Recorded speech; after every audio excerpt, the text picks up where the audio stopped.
The first thing Evelyn Harper noticed was the silence.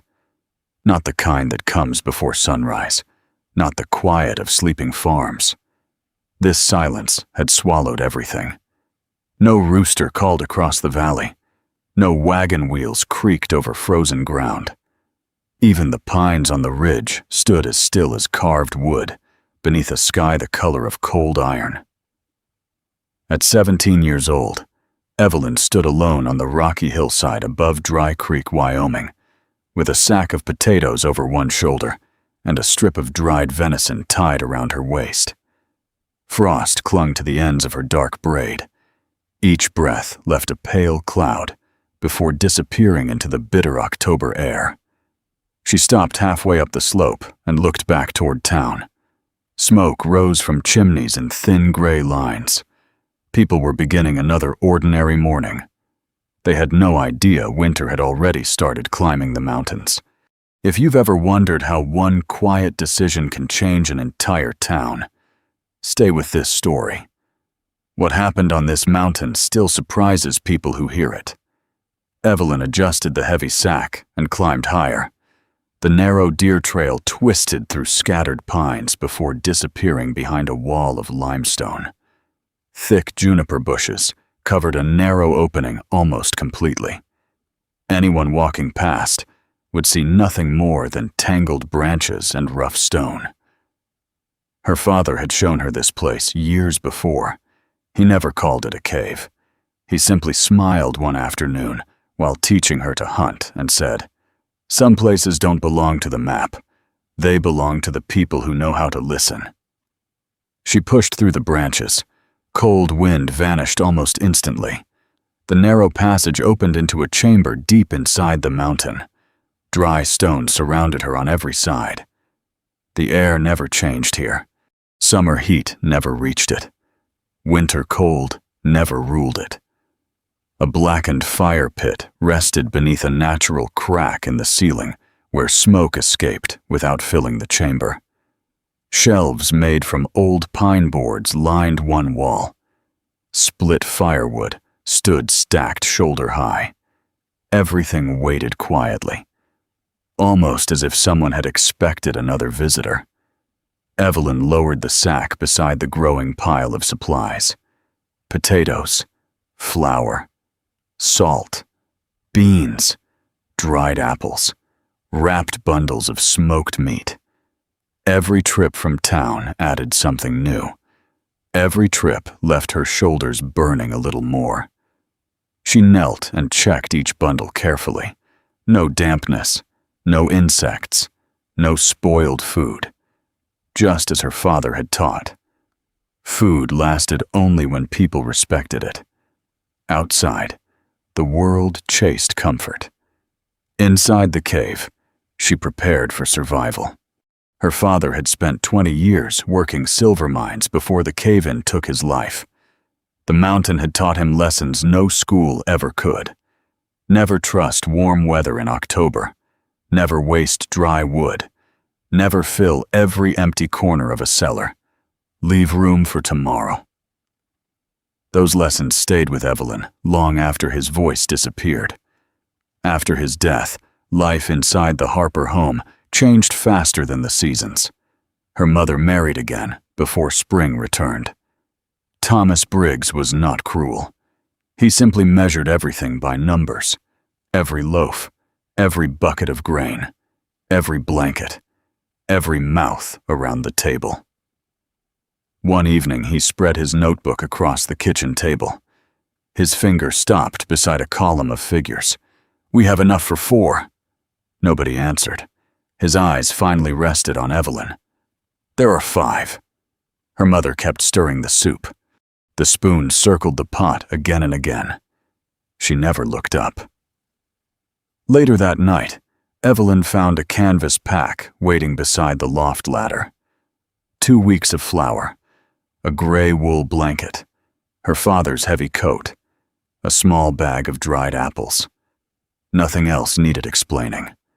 By sunrise, she walked away carrying everything she owned. She never looked back. The first nights tested every promise she had ever made to herself. She slept beneath broken wagons, inside abandoned sheds, once beneath a fallen pine, where snow gathered faster than she could brush it away. Cold found every gap in her clothes. Hunger stayed beside her like another traveler. 3 different farms turned her away, not because people hated her, because every family counted its own sacks of grain before opening the door. She understood. Winter had a way of making decent people protect what little they had left. On the 5th morning, she climbed into the hills searching for firewood. That was when she found the hidden cave again. This time she didn't see it as a childhood secret. She saw a future. That afternoon, she spent the last coins sewn into the hem of her skirt. She bought potatoes instead of fresh bread, beans instead of candy, salt instead of comfort. The shopkeeper watched her load everything onto a rough wooden sled. "Planning for next year already?" he asked with a grin. "For next month," Evelyn answered. He laughed. "So does every squirrel." She smiled politely and pulled the sled uphill. By the 2nd week, people had started noticing. Every morning she crossed the same road. Every afternoon, she climbed the same mountain. Always dragging another load. Always alone. Outside the blacksmith shop, old Jacob Mercer leaned against the doorway with soot covering his leather apron. "Girl," he called, "what are you hiding up there?" She stopped only long enough to tighten the rope around the sled. "Winter!" The men outside the forge laughed. One slapped another on the shoulder. Another shook his head. "Snow hasn't even settled yet." Evelyn looked toward the northern peaks. Dark clouds rested above the mountains without moving. The wind carried a sharp bite that did not belong to October. "My father always said the mountain speaks before the storm." Jacob followed her eyes. All he saw were clouds. She pulled the sled forward again. None of them noticed the ravens leaving the ridges. None of them noticed the elk already moving into lower ground. None of them noticed the strange stillness settling over the valley. Evelyn noticed all of it. Before sunset, she made one more trip, then another. As darkness covered the mountain, she placed the final sack beside the others and stood quietly inside the cave. Food lined the shelves. Firewood filled the corner. Water jars rested against the stone wall. She looked at everything she had carried one painful trip at a time. Then, deep beneath the growing wind outside, she heard something that made her slowly turn toward the back of the cave. It wasn't the sound of falling rock. It wasn't an animal. It was the slow scrape of footsteps somewhere beyond the reach of her lantern. The lantern trembled slightly in Evelyn's hand, not because the cave was cold, because the sound came again. One slow step, then another. Stone scraped against a boot somewhere beyond the circle of light. She stayed perfectly still. Her breathing slowed. Her father had taught her one rule above every other. Never rush toward a sound you do not understand. She reached beside the fire pit and quietly wrapped her fingers around the small hatchet she always kept nearby. The footsteps stopped. Silence returned. The cave seemed to hold its own breath. Evelyn lifted the lantern higher. The light reached farther into the chamber. Nothing moved, only stacked stone. Old shelves, a cracked water basin. The back wall remained hidden in darkness. She waited another full minute before setting the lantern down. "If you're here," she said calmly, "you already know I found your shelter." No answer came, only the faint crackle of burning pine. She added another log to the fire. The flames brightened the chamber. The strange feeling slowly faded. Perhaps the mountain had simply settled. Perhaps an animal had wandered through another passage. Whatever had caused the sound, chasing it into darkness would solve nothing. Instead, she returned to work. She counted every sack again. 38 pounds of potatoes, 4 bags of flour, 3 sacks of beans, salt wrapped inside wax cloth, smoked meat hanging from hooks she had carved into the stone. Enough food for 1 person. Enough if winter behaved normally. But something inside her kept whispering the same warning. This winter would not be normal. The next morning, she walked into Dry Creek before sunrise. The streets carried the familiar sounds of ordinary life. Children chased each other beside the schoolhouse. Horses pulled loaded wagons toward the grain mill. Fresh bread cooled in the bakery window. Nothing looked unusual. That worried her more than if everyone had been frightened. She stopped outside the general store. Several ranchers stood drinking coffee beneath the porch roof. One of them smiled when he saw her empty sled. "Back for another load?" She nodded. "You'll wear yourself out before snow ever gets here." Another man laughed. "Maybe she's building herself a castle up there." The group chuckled together. Evelyn simply stepped inside the store. Mr. Collins looked up from weighing flour. "The usual?" "Yes." "And lamp oil." "And salt." He filled the order without asking questions. When she counted out her coins, only a few remained. Mr. Collins looked at the small pile of money. "You don't have to carry all this yourself." "I know. You got family?" She paused. "They have their own winter to worry about." The old storekeeper studied her for a long moment. Then he quietly added another small sack of dried corn to the counter. "You forgot this." "I didn't order it." "No." He pushed it toward her anyway. "But you'll need it." She looked at him. Their eyes met only for a second. Then she nodded once. "Thank you." Outside, snowflakes drifted through the morning air. Tiny, almost playful. The townspeople barely noticed. By afternoon, they had already melted.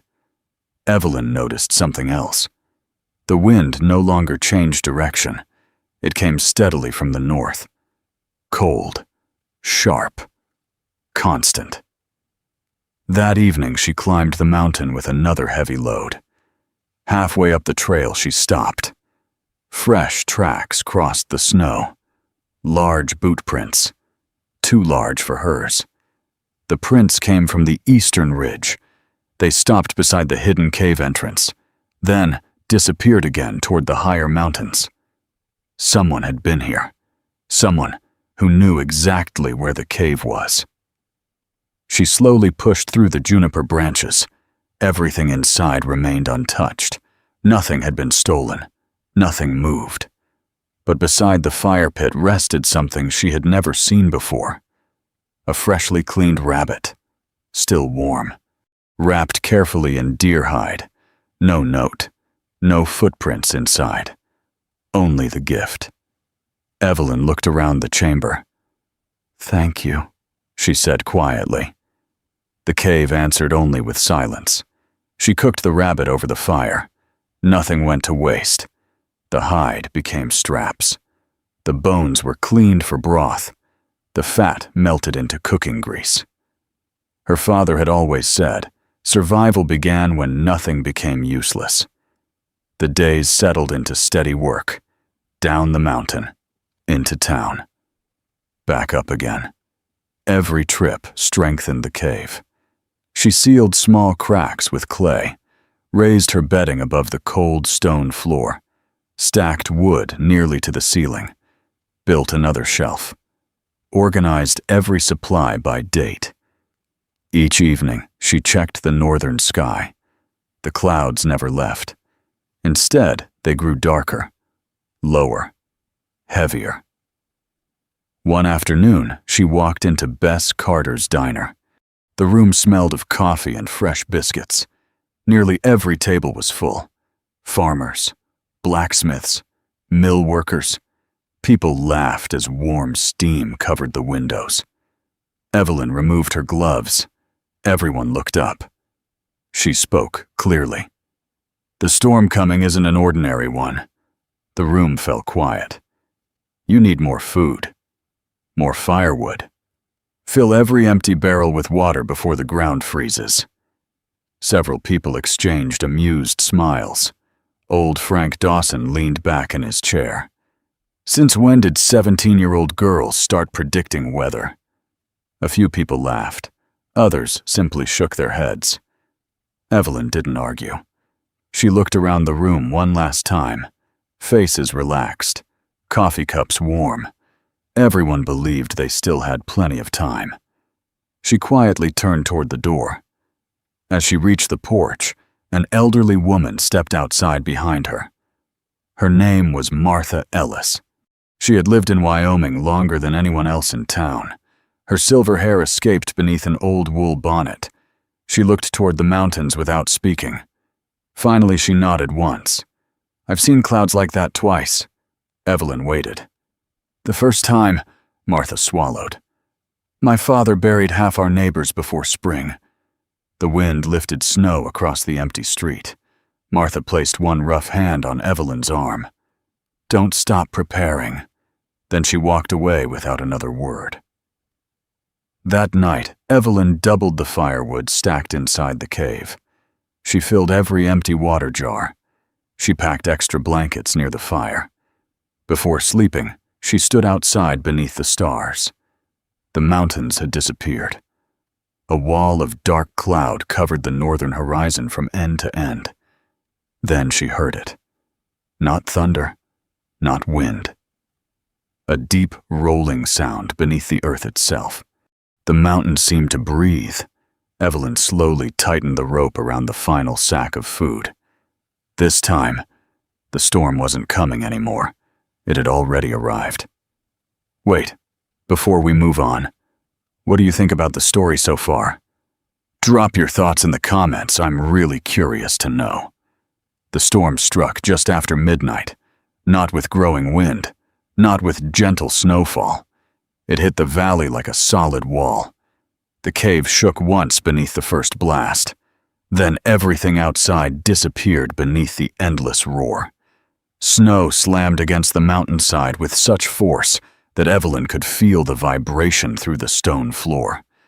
She knelt beside the fire, added 2 thick logs, watched the smoke disappear through the narrow crack above.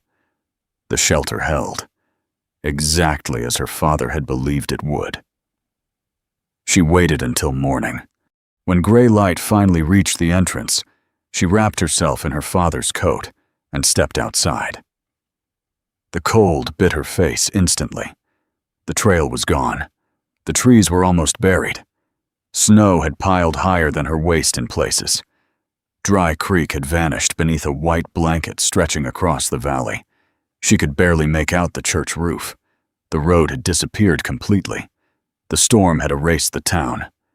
She was about to step back inside when something moved below. A dark figure. Then another. They stumbled through the drifting snow. Falling. Standing again. Moving only a few feet before collapsing once more. Evelyn narrowed her eyes. One figure was carrying someone. Without wasting another second, she hurried back inside. She grabbed the long rope hanging beside the shelves, wrapped one end securely around a thick stone pillar near the entrance, tied the other around her waist, picked up the hatchet, then stepped back into the blizzard. The wind shoved against her body with every step.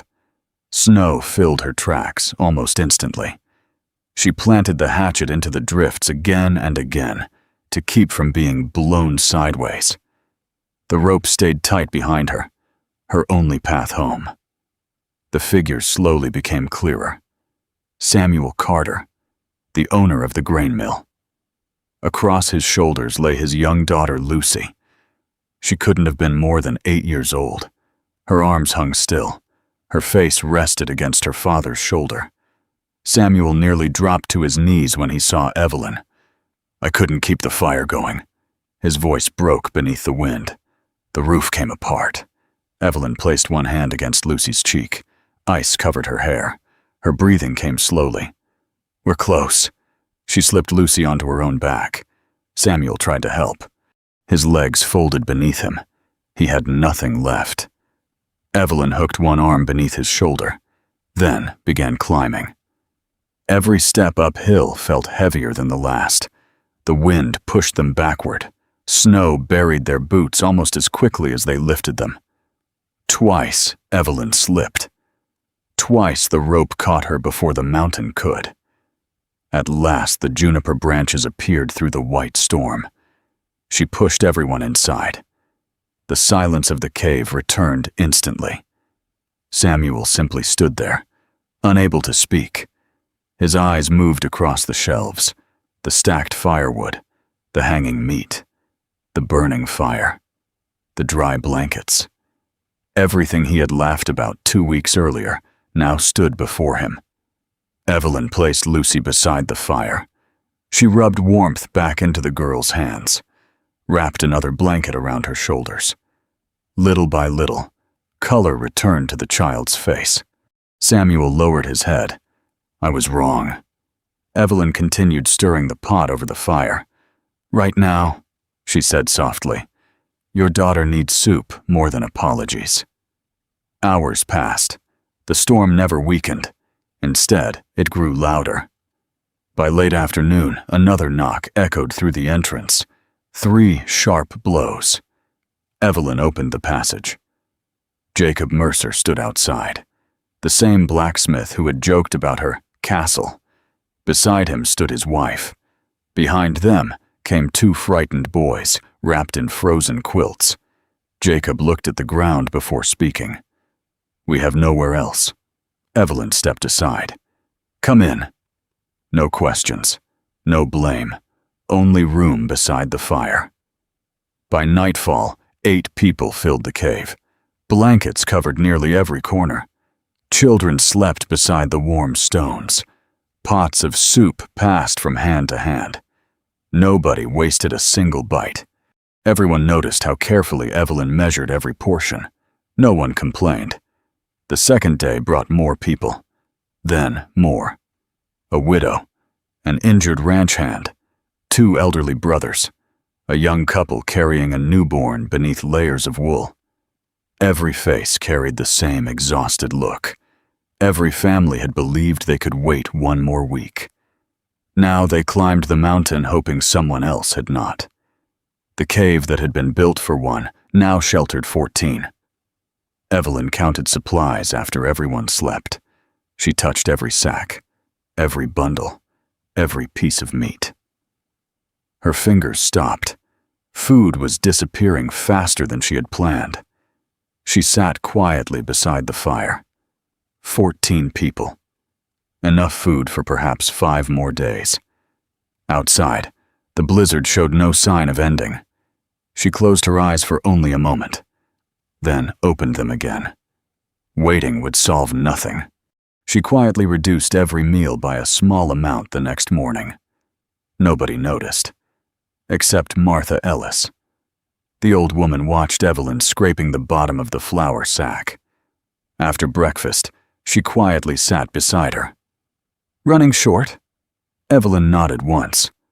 4, maybe 5 days. Martha stared into the fire, then reached into her coat pocket. She placed a small cloth bag into Evelyn's hands.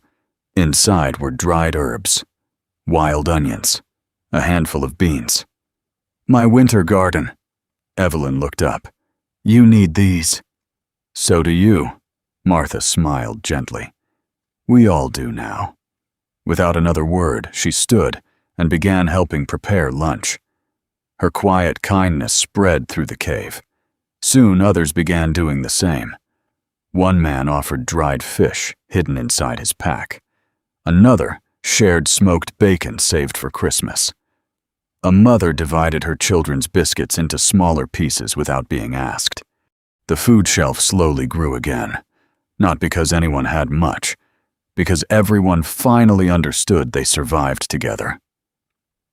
That evening, the cave became strangely quiet. Outside, the wind had changed. It no longer screamed. It moaned. Deep, slow, as though the storm itself had grown tired. Then came another sound. 3 slow knocks against the stone. Different, steady, almost familiar. Evelyn lifted the lantern, walked toward the entrance. When she pushed through the juniper branches, an old mountain trapper stood waiting in the falling snow. Behind him rested 2 sleds piled high with smoked venison, dried corn, rabbit pelts, and sacks of flour. The old man looked directly into Evelyn's eyes, then toward the hidden cave. Finally, he spoke the words that made every question inside her suddenly feel much larger. I wondered how long it would take before someone worthy found the shelter I built. The old trapper rested one weathered hand on the sled. Snow settled across the shoulders of his faded buckskin coat. His gray beard reached the middle of his chest. The mountain wind moved around him, but he stood as steady as the pine trees behind him. Evelyn lowered the lantern slightly. "You built this place?" The old man nodded. "My name is Elias Boone. My wife and I lived here one hard winter nearly 20 years ago." His eyes drifted toward the cave entrance. "We lost our ranch, lost nearly everything. But the mountain gave us one more chance." He looked back at Evelyn. "I recognized the smoke 2 weeks ago. I wanted to see who had found it." Evelyn glanced at the sleds. "You've been leaving the supplies. The rabbit, the rope, the hatchet." Elias smiled softly. "You used every one of them wisely. I figured the rest would take care of itself." He pulled one heavy sack from the sled, "until the storm came sooner than I expected." Together they carried the food inside. The room fell completely silent. Children stared at the sacks. The adults looked at one another without speaking. Smoked venison, cornmeal, flour, dried beans, more food than anyone had expected to see again that winter. Samuel Carter slowly removed his hat. "You saved us." Elias shook his head. He looked toward Evelyn. "No, I only finished what she started." Everyone's eyes turned toward the young girl. She looked uncomfortable beneath their attention. She simply walked to the shelves, counted every new sack, organized every bundle, then quietly adjusted the meal plan for everyone. Work came before celebration. The storm continued through the night, but inside Stone Hollow, no one went hungry. No child slept in the snow. No fire went out. On the 8th morning, Evelyn woke before sunrise. Something felt different. She stood near the entrance, listened. The roaring wind had disappeared. Only a light breeze brushed the trees. She stepped outside.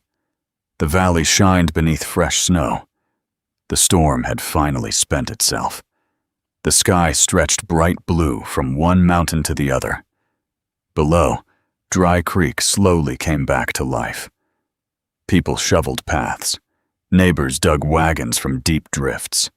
Smoke rose once again from broken chimneys. The mountain had released them.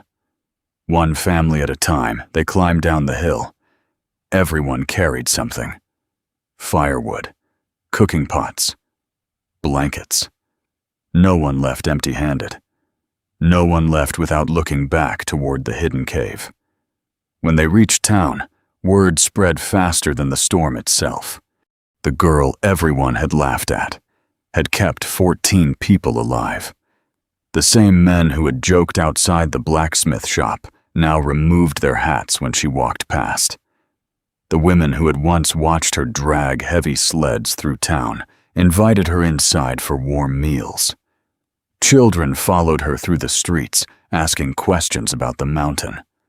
Nothing looked the same anymore. 3 days later, nearly the entire town gathered inside the church. Not for worship, for planning. Mayor Henry Walker stood before the crowd. "We cannot pretend this storm was ordinary. We were given a warning. We ignored it." He looked toward Evelyn. "That mistake almost buried this town." No one argued. The silence itself agreed. Jacob Mercer stood first. I laughed. I was wrong. Samuel Carter stood beside him. So was I. One by one, others admitted the same. No speeches, no excuses, only honest words. Then Martha Ellis slowly rose from her seat. Her voice remained calm. The mountain gave this town more than shelter. It showed us what happens when one person prepares instead of waiting. She turned toward Evelyn. What should we do with the cave? The room waited. Several people suggested naming it after her. Others wanted to build a monument. Evelyn quietly stood. She looked around the crowded church, then shook her head. Don't name it after me. The room stayed silent. She continued. Fill it. Every autumn. Food. Blankets. Medicine. Firewood. So the next family that needs it won't have to start with empty shelves. No one spoke for several seconds. Then Mayor Walker nodded. It will belong to the whole town. And every October, we'll stock it together. The motion passed without a single vote against it. That spring, people climbed the mountain almost every week. Some repaired shelves. Others strengthened the entrance. Children carried kindling. Farmers donated potatoes. Hunters brought smoked meat. Blacksmith Jacob forged stronger hooks for hanging supplies. Mr. Collins delivered barrels that kept flour dry. Even families who owned very little carried something. A handful of beans, a blanket, a bundle of wood. Every gift mattered. Late one afternoon, Evelyn climbed to the cave alone. She checked every shelf. Everything sat neatly in place, better stocked than ever before. Outside, sunlight stretched across the Wyoming hills. She found Elias Boone sitting quietly on a flat stone overlooking the valley. Neither of them spoke for several moments. Finally, he smiled. You know why this place survived? Evelyn looked toward the cave. Because it stayed hidden? He shook his head. No. It survived because someone finally understood why it existed. He stood slowly. The years showed in his movements now. He placed one rough hand on the stone wall beside the entrance. I built this shelter, hoping it would save my family. He looked toward the town below. You turned it into something that could save everyone. He tipped his hat, then followed the mountain trail until the trees slowly swallowed him from sight. Evelyn watched him disappear. She never saw him again. Years passed. Children grew into parents. The great blizzard became part of every winter gathering in Dry Creek. Visitors often asked why the old cave remained full of food, even during good years. The townspeople always smiled. Someone would point toward the mountain, then quietly say, because one 17-year-old girl taught us that winter never waits for people who keep saying tomorrow. And every autumn, before the first cold wind touched the valley, long before the first snowflake fell, families climbed that same narrow trail together. Not because they were afraid, because they remembered. If this story stayed with you, I'd truly appreciate it if you subscribed, liked the video, and shared it with someone who loves powerful frontier survival stories. Your support helps keep these unforgettable stories alive.